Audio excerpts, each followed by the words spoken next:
Today on Artist Talk, two super unique minds. Architecture is the place of possibility. I always try to create things that change people's expectations about something that they already know. It becomes a whole different thing. You know, it's an exploration. I would create whole cities with trains and blocks and these building sets. Design is only as good as the thought you put into it. Architecture is an interesting discipline. It's nothing without the person who experiences it. What could be more fun? Oops. Alex Gorlin is an architect known for bringing warmth to his modern designs. His designs can be seen all over the world and include the space we are in today, here in Miami, the Gorlin Building. Daniel Arsham is a contemporary visual artist who blurs the line between art and architecture. His work challenges convention by placing shape and structure in unexpected places. Who were your influences, places, people, structures, and artists? You know, I float around in so many different mediums that I have, architects and people like Duchamp and artists like Gordon Clark, who were always influential to me because they floated across things. You know, they didn't work in one specific medium or vision. Lloyd Wright was a great influence, especially the Guggenheim Museum.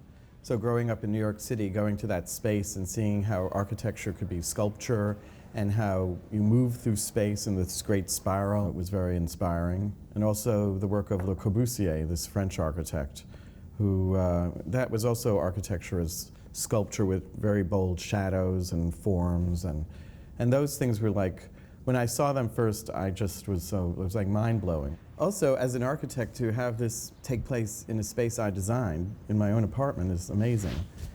Because in a way, that's like the culmination of design, where you can create a space and then have people inhabit it and do something in it and really express themselves in that space. We're like sitting in your idea right now. Exactly. That's deep. So where are you both from, and how did your childhood inform your life in architecture and design? I grew up here in Miami. I was born in Cleveland, Ohio, moved here when I was young.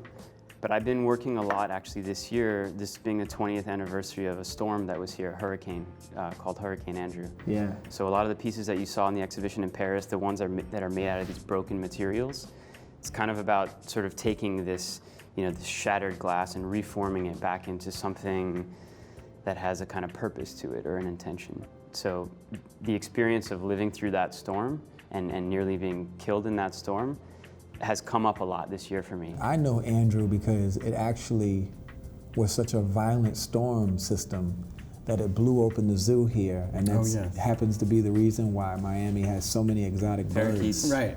Also, the parrot jungle was destroyed, and they were all let loose. Yeah. That's funny. How do you know that? You're not from down here. I know. But I just heard the story? You saw the parrots flying around? I was fascinated. I was like, what is this? I mean, I was just so blown away by it. And sometimes there's an evil genesis to great social change, right? That's right. You grew up in Queens and you made play cities as a kid. Did you always know that you wanted to be an architect? Well, I was born in Brooklyn, actually. Then I grew up in Queens. And actually, this is one of the models from my childhood, a hydrodynamic Kenner girder and panel set. And at the time, the brochure said that little boys should build ammonia plants or cyanide plants. It was before ecology.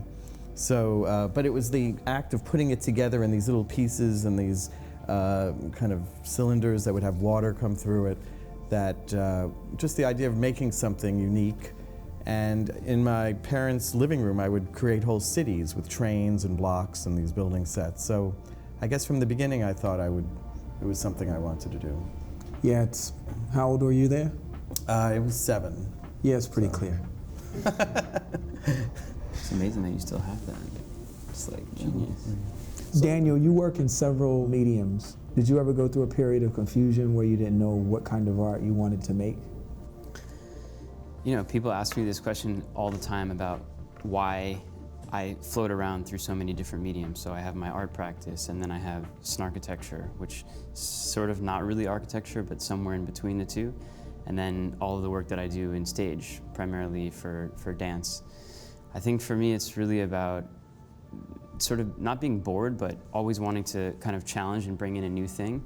And you also get the sense that in each discipline that you work, there are certain people that have skills that you want to sort of tap, you know? So in theater, there are all of these amazing lighting designers that I've met. And, you know, within the architectural world, there are all of these architects and structural engineers and all of these people that can sort of bring something to the other disciplines that I'm working in.